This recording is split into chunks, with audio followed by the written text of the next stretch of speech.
आज का लेक्चर हमारा सेंट्रल मोटर व्हीकल रूल्स का कंटिन्यूएशन है, registration of motor vehicles part 6। और आज के लेक्चर में 52 से 61 तक का रूल कवर है। ठीक है, तो स्टार्ट करते हैं क्वेश्चन नंबर 1 से।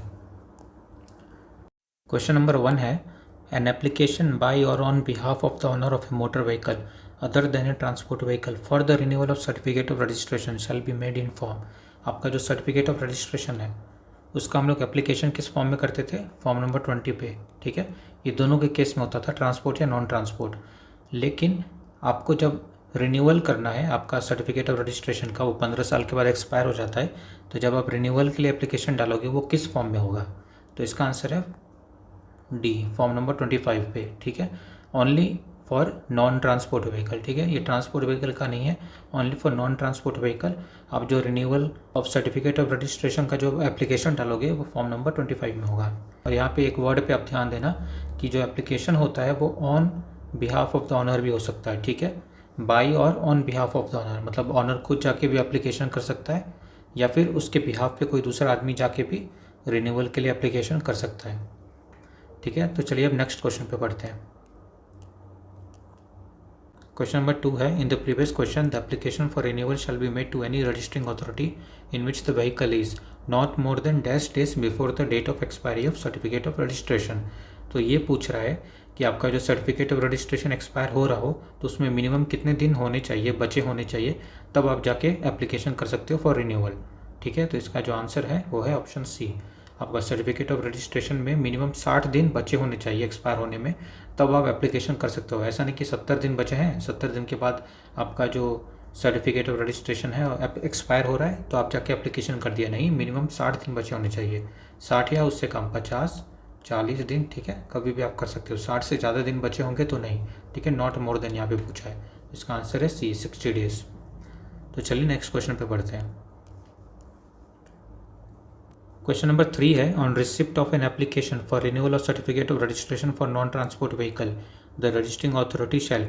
ठीक है, आपने एप्लीकेशन डाल दिया आपका सर्टिफिकेट ऑफ रजिस्ट्रेशन का रिन्यूअल के लिए in case of non transport vehicle, तो उसके बाद जो रजिस्टरिंग अथॉरिटी है वो क्या क्या स्टेप्स लेगी? ठीक है, ये पूछ रहा है। तो ऑप्शन ए पढ़ते हैं, refer the vehicle to the prescribed authority for fitness testing. ठीक है, आपकी गाड़ी है वो रेफर करेगी फिटनेस टेस्ट के लिए। दूसरा है, no need to refer to the prescribed authority for fitness testing for non transport vehicle and renew the certificate of registration for 5 years. ये ऑप्शन ये कह रहा है कि जो रजिस्टरिंग अथॉरिटी है वो फिटनेस टेस्टिंग के लिए जो प्रिस्क्राइब्ड अथॉरिटी होती है उसको नहीं भेजेगी और सीधा आपका जो सर्टिफिकेट ऑफ रजिस्ट्रेशन है वो 5 साल के लिए रिन्यू कर देगी। थर्ड ऑप्शन कह रहा है कि after obtaining certificate of fitness from that authority renew the certificate of registration for 5 years. अब जो रजिस्टरिंग अथॉरिटी है अगर उसने आपकी गाड़ी को प्रिस्क्राइब्ड अथॉरिटी जो भी होती है फिटनेस टेस्टिंग करती है उसके पास भेजा और वहाँ से आपकी जो गाड़ी है वो फिटनेस टेस्ट पास कर गई, तो वो आपको एक सर्टिफिकेट ऑफ फिटनेस देगी और वो आपको रजिस्टरिंग अथॉरिटी को मिल जाएगा। उसके बाद ही आपका जो सर्टिफिकेट ऑफ रजिस्ट्रेशन है वो 5 साल के लिए रिन्यू होगा। तो और लास्ट ऑप्शन कह रहा है डी, मतलब ए और सी जो स्टेप्स होंगे वो फॉलो होंगे जो मैंने अभी आपको पूरा एक करके बताया। तो इसका जो करेक्ट आंसर है वो है ऑप्शन डी। ठीक है, 15 साल के बाद जब आप नॉन ट्रांसपोर्ट व्हीकल का रजिस्ट्रेशन सर्टिफिकेट रिन्यू कराते हो तो उस टाइम आपकी गाड़ी का फिटनेस टेस्ट पास करना ज़रूरी है। ठीक है, वो जो रजिस्टरिंग अथॉरिटी है वो एक प्रिस्क्राइब्ड अथॉरिटी के पास जो कि फिटनेस टेस्ट करती है गाड़ी का, वहाँ पर भेजेगी, आपकी गाड़ी को रेफ़र करेगी या फिर आपको बोलेगी कि जाके वहाँ पे अपना फिटनेस टेस्ट कराइए गाड़ी का और वहाँ से एक सर्टिफिकेट ऑफ फिटनेस लेके आइए। और वहाँ से आपको आपकी गाड़ी का सर्टिफिकेट ऑफ फिटनेस मिल गया। कब मिलता है? जब आपकी गाड़ी फिटनेस टेस्ट पास कर जाए। ठीक है, एमिशन टेस्ट और जो भी बहुत जितने भी टेस्ट होते हैं वो सब पास कर जाए, उसके बाद आपको सर्टिफिकेट ऑफ फिटनेस देगा, तो वो आपको लेके रजिस्टरिंग अथॉरिटी को जमा कर देना है। तब जाके आपकी जो सर्टिफिकेट ऑफ रजिस्ट्रेशन है वो 5 साल के लिए रिन्यू होगी। ठीक है, नॉन ट्रांसपोर्ट के लिए। ठीक है, आप कंफ्यूज मत होना। 15 साल के बाद जब आप सर्टिफिकेट ऑफ रजिस्ट्रेशन रिन्यू कराने जाओ तो उस टाइम आपका फिटनेस सर्टिफिकेट होना ज़रूरी है गाड़ी का।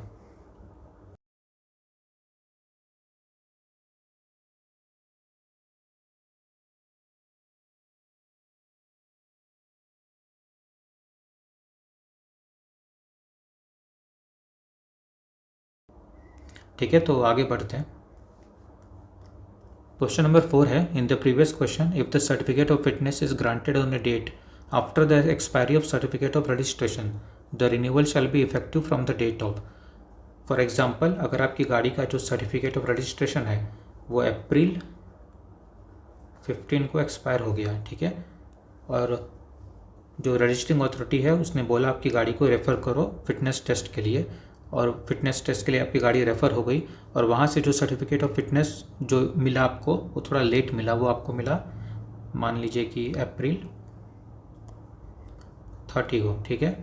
तो इस केस में जो आपका सर्टिफिकेट ऑफ रजिस्ट्रेशन जो 5 साल के लिए रिन्यू होता है वो किस डेट से रिन्यू होगा, ठीक है। पहला ऑप्शन है expiry of certificate of registration, जो आपकी सर्टिफिकेट ऑफ रजिस्ट्रेशन है जो एक्सपायर हो रहा है, मतलब 15 अप्रैल से यहाँ से आपका रिन्यू होगा 5 साल के लिए। दूसरा ऑप्शन कह रहा है कि जब आपका जो सर्टिफिकेट ऑफ फिटनेस है वो ग्रांट किया हो, मतलब अप्रैल 30 से, तब 5 साल के लिए रिन्यू होगा। तीसरा ऑप्शन है average between the number of days between grant of certificate of fitness and expiry of certificate of registration for period of 5 years. अब ये कह रहा है कि जो बीच में जो दिन बचे हो, यहाँ पे 15 दिन है, तो इसका एवरेज ले लेंगे और वहाँ से 5 साल का आपका ग्रांट कर देंगे। चौथा कह रहा है कि 60 days before the expiry of certificate of registration. अब जो अप्रैल 15 है इसके 60 दिन पहले से आपको 5 साल के लिए ग्रांट हो जाएगा सर्टिफिकेट ऑफ रजिस्ट्रेशन। तो इसका जो करेक्ट आंसर है वो है ऑप्शन बी, ठीक है। जब आपका सर्टिफिकेट ऑफ फिटनेस ग्रांट हुआ हो वहाँ से आपका जो रिन्यूअल होगा उस डेट से होगा, ठीक है। किस केस में, जब आपका सर्टिफिकेट ऑफ फिटनेस रजिस्ट्रेशन के बाद में ग्रांट हुआ हो तो उसी डेट से आपका जो सर्टिफिकेट ऑफ रजिस्ट्रेशन है वहाँ से रिन्यू होगा, मतलब अप्रैल 30 से आपका डेट होगा renewal of certificate of registration, ठीक है। बहुत सिंपल सा है, कुछ ज़्यादा कंफ्यूजिंग नहीं है इसमें। आगे बढ़ते हैं। क्वेश्चन नंबर 5 है, if the certificate of fitness is granted on the date before the expiry of certificate of registration the renewal shall be effective from the date of. अब यहाँ पे उल्टा केस हो गया।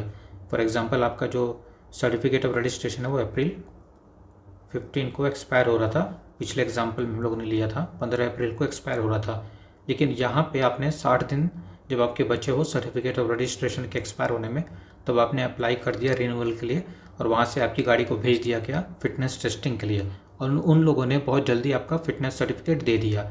कब दिया? अप्रैल 1 को, ठीक है। 1 अप्रैल को ही आपका जो सर्टिफिकेट ऑफ फिटनेस है वो मिल गया।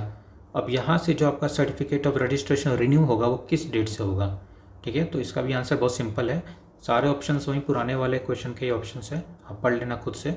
इसका जो आंसर है वो है ऑप्शन ए। एक्सपायर जब आपका हो रहा होगा अप्रैल 15 से, वहाँ से आपका रिन्यू होगा, ठीक है।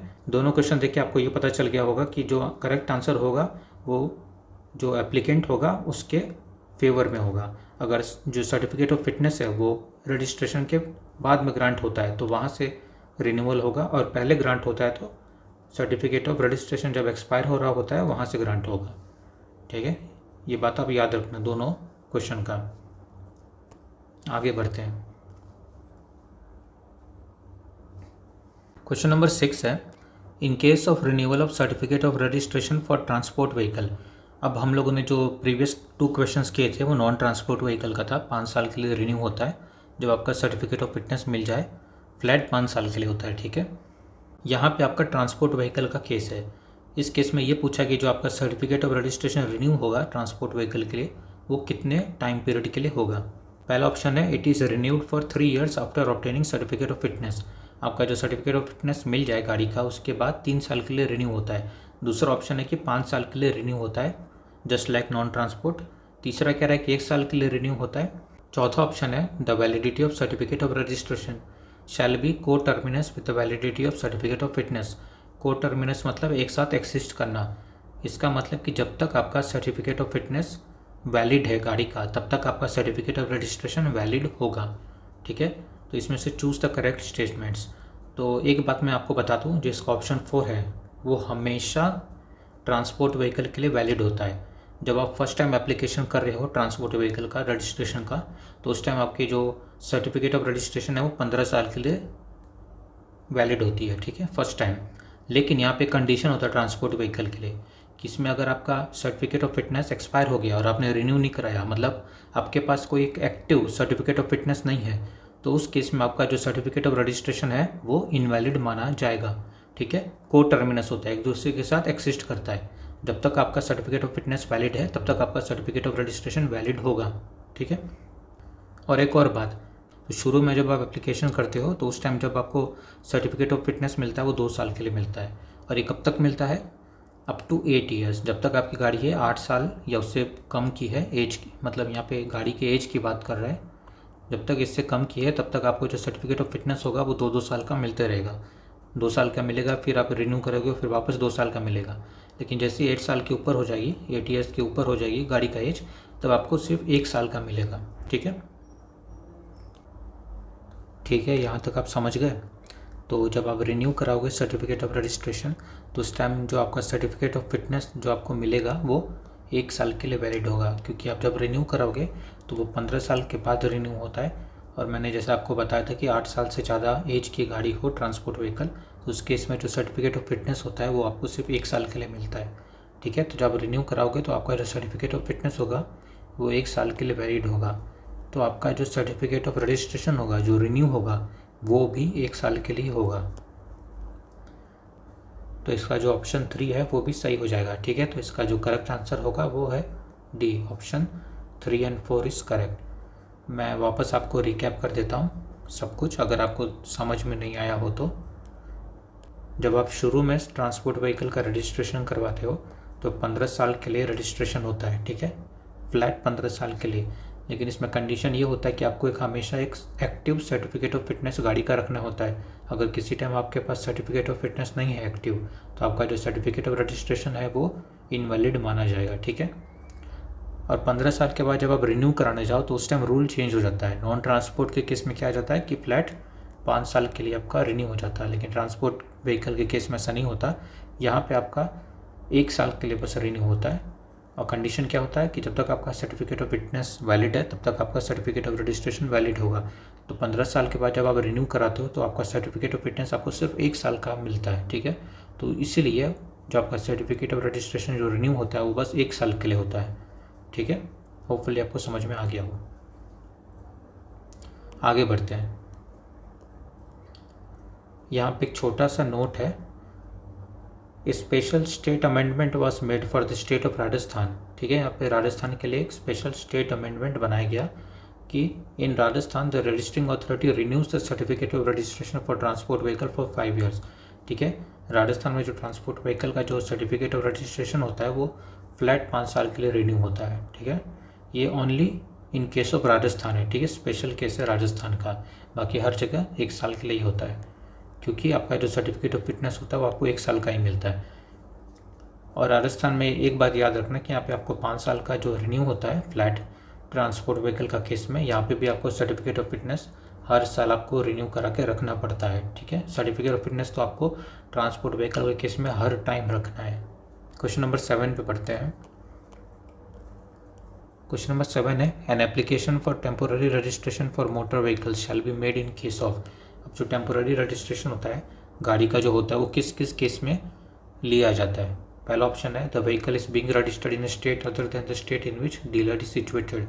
मैंने प्रीवियस लेक्चर्स में बताया था कि अगर आप सपोज करिए महाराष्ट्र की गाड़ी है, मतलब महाराष्ट्र के डीलर से आप गाड़ी खरीदते हो और कर्नाटका में आपको रजिस्ट्रेशन करवाना है, तो इस केस में डीलर की जिम्मेदारी नहीं होती। इस केस में आपकी जिम्मेदारी होती है कि आप महाराष्ट्र से गाड़ी लो और कर्नाटका में जाके रजिस्ट्रेशन करवाओ।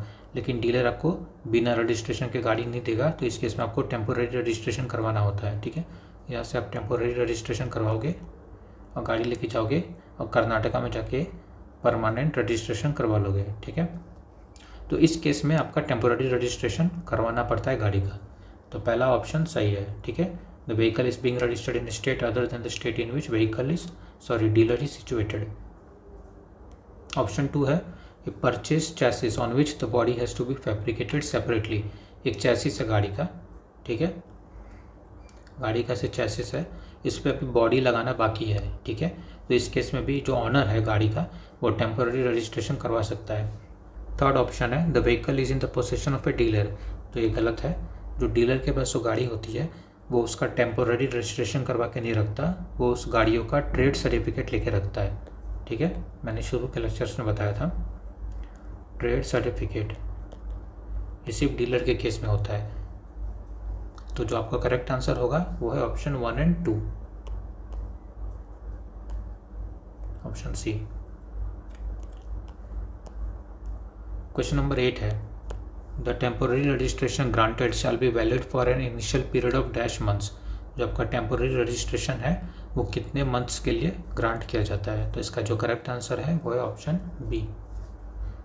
एक और बात मैंने आपको मोटर व्हीकल एक्ट के लेक्चर में भी बताया था कि जो मोटर व्हीकल एक्ट में दिया गया है टेम्पोररी रजिस्ट्रेशन का वैलिडिटी वो 1 मंथ का दिया गया है। ठीक है, according to motor vehicle act 2019 के अमेंडमेंट के अनुसार, मतलब 2019 में अमेंडमेंट हुआ था, लास्ट अपडेट आपका मोटर व्हीकल एक्ट 2019 में हुआ था। उस हिसाब से जो आपका मोटर व्हीकल एक्ट में जो टेम्पोररी रजिस्ट्रेशन का वैलिडिटी जो दिया गया है वो 1 मंथ का दिया गया है। लेकिन 2021 में अप्रैल को सेंट्रल मोटर व्हीकल रूल्स में एक अमेंडमेंट आया था जिसमें टेम्पोररी रजिस्ट्रेशन का जो रूल है वो ऐड किया गया। वहाँ पे उसकी जो वैलिडिटी है वो 6 मंथ्स दी गई। ठीक है, 6 मंथ्स। तो इस हिसाब जो सेंट्रल मोटर व्हीकल रूल्स का जो 6 मंथ्स का जो रूल है वो सबसे ज़्यादा लेटेस्ट है, 2021 में आया था। तो ये बहुत ही कंट्रोवर्शियल क्वेश्चन है।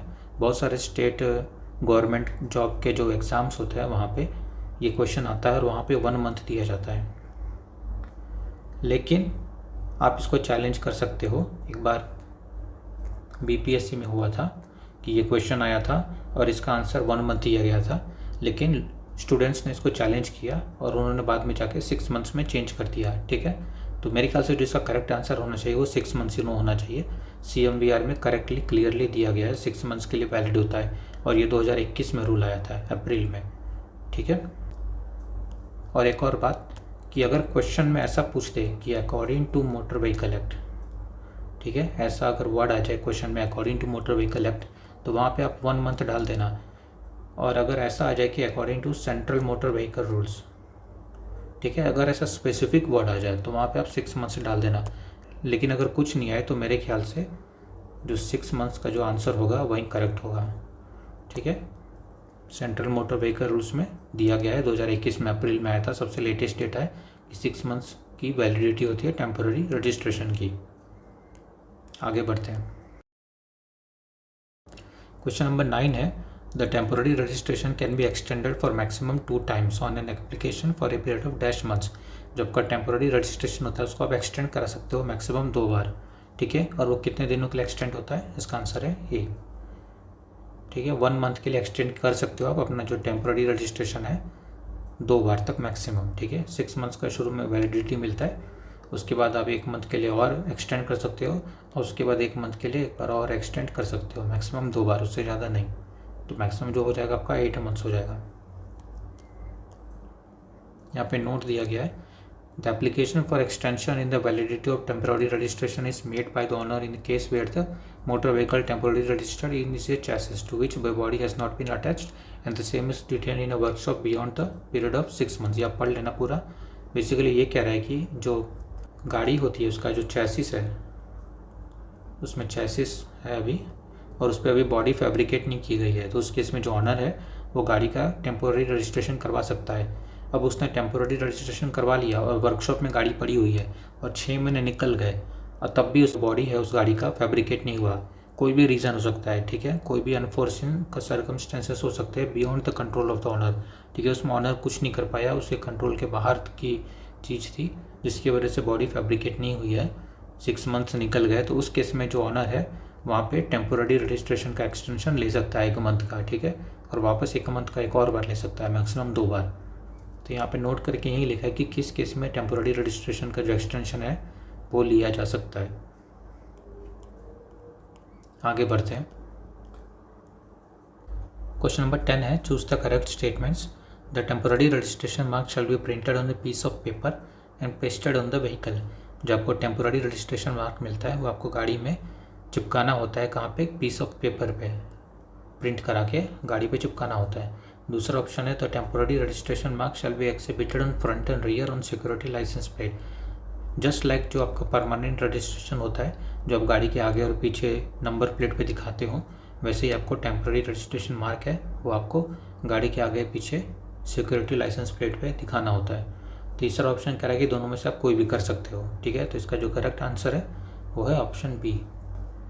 ये वाला जो रूल है वो पहले चलता था कि आप पीस ऑफ पेपर पे आपका टेम्पोररी रजिस्ट्रेशन मार्क है वो प्रिंट करा के गाड़ी पे चिपका लेते थे अब ये करना इलीगल है, ठीक है, अब ये करना इलीगल है। अब आपको जो टेम्पररी रजिस्ट्रेशन मार्क है आपको गाड़ी के आगे पीछे नंबर प्लेट पे दिखाना होगा, तो ये बात आप याद रखना। इसका करेक्ट आंसर होगा वो ऑप्शन बी। क्वेश्चन नंबर 11 है, where the owner of a motor vehicle dies, the person nominated by the vehicle owner in the certificate of registration और the person succeeding to the possession of the vehicle may for a period of dash use the vehicle as if it has been transferred to him. अगर motor vehicle के owner की death हो जाती है तो उस case में जो नॉमिनेटेड पर्सन होगा या फिर जो भी गाड़ी का पोसेशन के लिए सक्सीड कर रहा होगा, चाहे उसकी बीवी हो सकती है, चाहे उसका बेटा हो सकता है, जो भी, वो कितने दिनों के लिए, सॉरी यहाँ पे कितने मंथ्स के लिए गाड़ी यूज़ कर सकता है as if it has been transfer to him, ऐसा मान के कि वो जो गाड़ी है उसको ट्रांसफ़र कर दी गई हो। तो इसका आंसर है ऑप्शन बी, ठीक है, 3 मंथ्स के लिए वो यूज़ कर सकता है। ये बहुत इंपॉर्टेंट है, आप याद रखना, 3 मंथ्स के लिए। क्वेश्चन नंबर 12 है, in the previous question such person has to inform within dash days of the death of the owner to the registering authority of the occurrence of the death of the owner and his intention to use the vehicle. अब जो आदमी है जो succeed कर रहा है, जो nominated person है, वो 3 मंथ्स के लिए गाड़ी तो यूज़ कर सकता है, लेकिन उसको कितने दिनों के अंदर जो रजिस्टरिंग अथॉरिटी है उसको इन्फॉर्म करना होता है कि जो ऑनर है उसकी डेथ हो गई है और वो गाड़ी वो यूज़ करना चाहता है। तो इसका जो करेक्ट आंसर है वो है ऑप्शन डी। उसको 30 दिनों के अंदर लेकिन जो है रजिस्टरिंग अथॉरिटी को इन्फॉर्म करना होता है ये बात कि ऑनर की डेथ हो गई है और अब से वो गाड़ी यूज़ करेगा।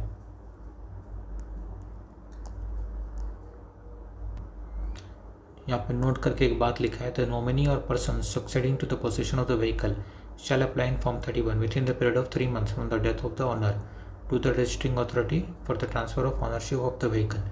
ठीक है, अगर ऑनर की डेथ हो गई तो जो नॉमिनी होगा वो 3 मंथ्स तक तो गाड़ी यूज़ कर सकता है, लेकिन उसको 3 मंथ्स के अंदर एप्लीकेशन दे देना होगा कि जो सर्टिफिकेट ऑफ रजिस्ट्रेशन होता है गाड़ी का, वो उसमें उसका नाम ऐड कर दिया जाए, मतलब जो गाड़ी है उसको ट्रांसफ़र कर दिया जाए और एक नया आरसी बनाया जाए। ठीक है, 3 मंथ्स के अंदर ही जो उसको चला सकता है, उतना ही दिन का उसको टाइम मिलता है एप्लीकेशन देने का।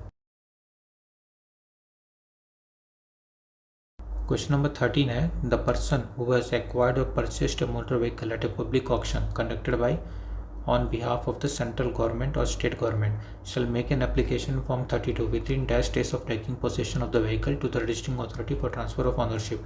अब एक आदमी है जो पब्लिक ऑक्शन से गाड़ी परचेस किया है, ठीक है, पब्लिक ऑक्शन नीलामी से, और वो ऑक्शन कौन कंडक्ट कर रही है, स्टेट गवर्नमेंट कर रही है या फिर सेंट्रल गवर्नमेंट कर रही है, दोनों में से कोई भी कर सकती है। तो गाड़ी परचेस करने के बाद उसको कितने दिनों के अंदर रजिस्टरिंग अथॉरिटी के पास एप्लीकेशन देना होता है कि जो गाड़ी है उसके नाम पे ट्रांसफ़र कर दी जाए। तो इसका आंसर है ऑप्शन डी, 30 दिन के अंदर। ठीक है, उसने पब्लिक ऑक्शन से जो गाड़ी खरीदी उसके बाद उसको 30 दिन के अंदर एप्लीकेशन देना होगा for the transfer of ownership. Question number 14 है, ये बहुत इंपॉर्टेंट है। In the previous case where the vehicle auction is vehicle without any registration mark और with registration mark which on verification is found to be false, the registering authority shall assign a new registration mark to the vehicle in the name of. अब जो आदमी है जिसने public auction से गाड़ी खरीदी उसके पास कोई रजिस्ट्रेशन मार्क नहीं है या फिर जो है वो गलत पाया गया बाद में, ठीक है, तो उस केस में जो एप्लीकेशन देगा आदमी ट्रांसफ़र के लिए गाड़ी का, तो उस केस में जो रजिस्टरिंग अथॉरिटी होगी पहले उसको एक नया नंबर उसको असाइन करना होगा, रजिस्ट्रेशन मार्क उसको असाइन करना होगा। तो वो किसके नाम से वो रजिस्ट्रेशन मार्क है असाइन करेगी। ठीक है, पहला ऑप्शन है द पर्सन एक्वायरिंग और परचेसिंग द व्हीकल। अब जिस आदमी ने वो गाड़ी है वो ऑक्शन से खरीदी है उसके नाम से रजिस्ट्रेशन मार्क है वो पहले दिया जाएगा, वो गाड़ी का नंबर। दूसरा है department of the central government और the state government auctioning the vehicle, जो सेंट्रल गवर्नमेंट या स्टेट गवर्नमेंट जिसने भी वो ऑक्शन कंडक्ट किया है उसके नाम से गाड़ी का नंबर दिया जाएगा।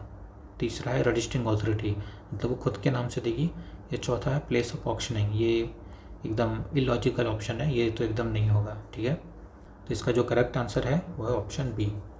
रजिस्टरिंग अथॉरिटी पहले सेंट्रल गवर्नमेंट या फिर स्टेट गवर्नमेंट जिसने भी ऑक्शन कराया गाड़ी का उसके नाम से वो गाड़ी को एक नंबर देगी, रजिस्ट्रेशन मार्क देगी, उसके बाद वो गाड़ी को ट्रांसफ़र करेगी जिस आदमी ने वो गाड़ी खरीदी है, परचेज़ की है। ठीक है, ये सारा प्रोसीजर होता है।